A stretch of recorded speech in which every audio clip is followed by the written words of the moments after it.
Welcome to the Real News Network. I'm Jessica Devereaux in Baltimore.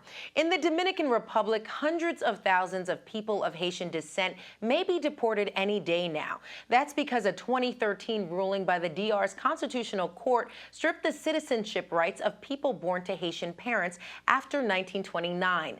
It's caused thousands to race to Dominican government buildings in an attempt to register for legal status. Government officials expect to grant either work visas or permanent residency to about 200,000 people, despite estimates showing more than 500,000 people of Haitian descent live in the DR. This is just another twist in the tale of two countries that share one island, Haiti to the east, the DR to the west. This story goes back hundreds of years, but today we wanted to focus on the modern-day policies that have created tensions between Dominicans and Haitians, tensions that have gotten so high at times that Haitians have been forced out of their homes and terrorized by mobs in border communities like this one. So we want to dig deeper and ask who benefits from these immigration policies that will leave hundreds of thousands of people stateless. Now joining us to get into these deeper issues is our guest, Enzili Doto. She is the president of the Haitian Lawyers Leadership Network and the founder of Free Haiti Movement. Thank you so much for joining us. Thank you for having me. So, Enzili, many in the mainstream media attribute this deportation, mass deportation fiasco simply on cultural or racial tensions between the two sides. But where does policy fit into this narrative? Can you speak to which specific policies have created conditions that we're seeing today? The oligarchy in Haiti works with the oligarchy in the Dominican Republic. In Haiti, that oligarchy is made up of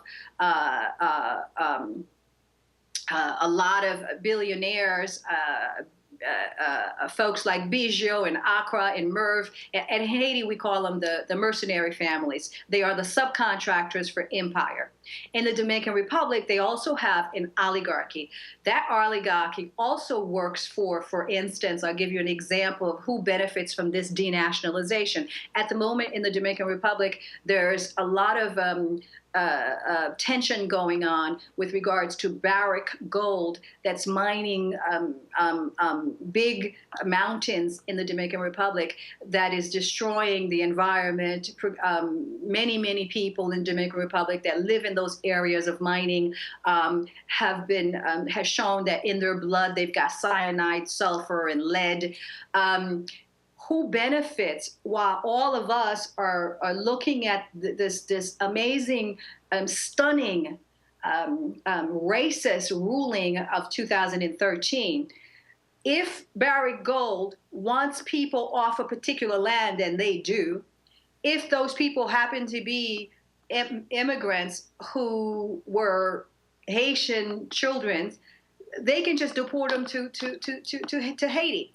So there's a lot of people that are benefiting. And so both Haiti and the Dominican Republic are today ruled by puppets that service the corporate interests more so than the domestic interests of each of those countries. Enzili, this story that you've sort of laid out, this narrative, it sounds a bit similar to the immigration battle that we have here in the United States. And I say that because there is a growing movement here in the United States and in the Dominican Republic of people saying that what we're seeing with these immigrants of Haitian descent coming in and keeping wages down for Dominicans. What do you make of that argument that having laborers of Haitian descent in the country does nothing to help the living standards for Dominicans, since their presence ensures that agribusiness can profit from their low-wage labor? I think there's some truth to that. I don't think if, for instance, the Dominicans actually wanted to do menial jobs, then yeah, the Haitians are taking up the menial jobs, jobs that no one wants to do. I think it's 90% of the agricultural workers in the Dominican Republic are migrants, Haitian migrants. I think that a great percentage of the construction workers in the Dominican Republic are Haitians. Migrants, folks that have come in, and they're coming in because corporations are bringing them in. They're not, initially the Haitians that went to the Dominican Republic went during the time of, in Hamas, they went during the time of the U.S. occupation of both of those countries. And during the U.S. occupation of both of those countries, which was 1915 to 1934 for Haiti and 1916 to 1926 for the Dominican Republic, the United States was running both of those countries. And because Haitians would not be sharecroppers in Haiti, they transported them to the Dominican Republic in what's called the bâtés. It is the descendants of those Haitians who went by contract between the Dominican Republic and Haiti, government contract, who are now being told that they came in illegally. At that time, they came in legally. We're talking about the same thing now. We have a lot of Haitians who are legally working in the Dominican Republic as domestics, as construction workers, and as agricultural workers. I think it was $2 billion in trade that goes to Haiti, that go from the Dominican Republic, and the workers are Haitians, but they're not being paid. Dominicans don't want those jobs.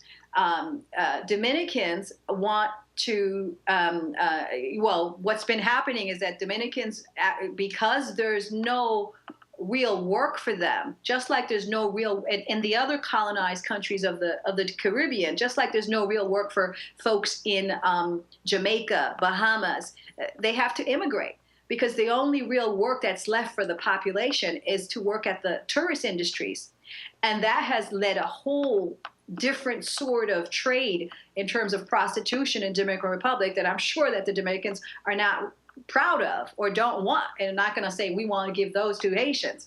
So essentially for the Dominican Republic masses, they are a mass of people who are poor, who the assets of their resources, and there is a tremendous resource in the Dominican Republic in terms of natural resources, just like there's tremendous resources in Haiti. We have massive oil, we have massive gold, we have copper, iridium.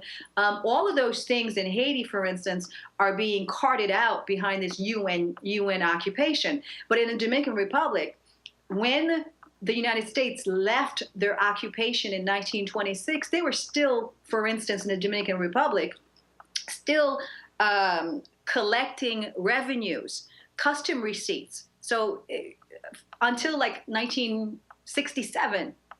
So Dominican Republic has been occupied and has had to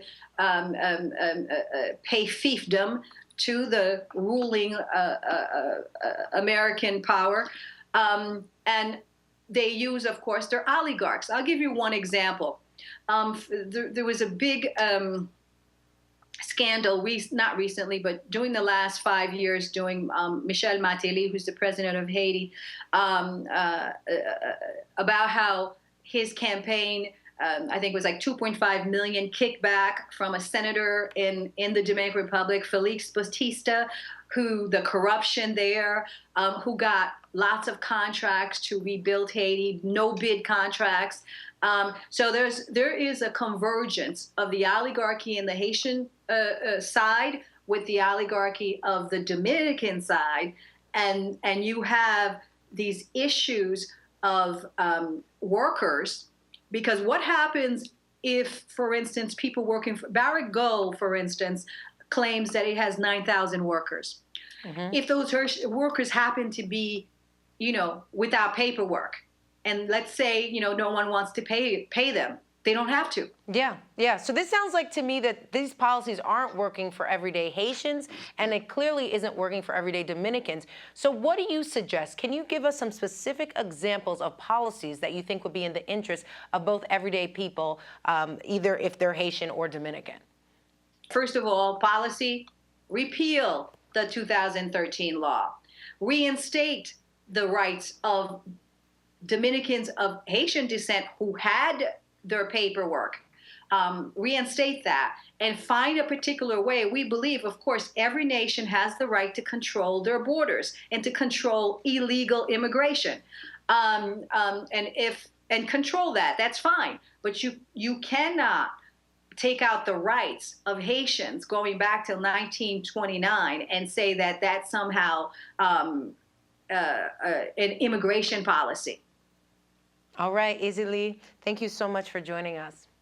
Thank you very much. And thank you for joining us on the Real News Network.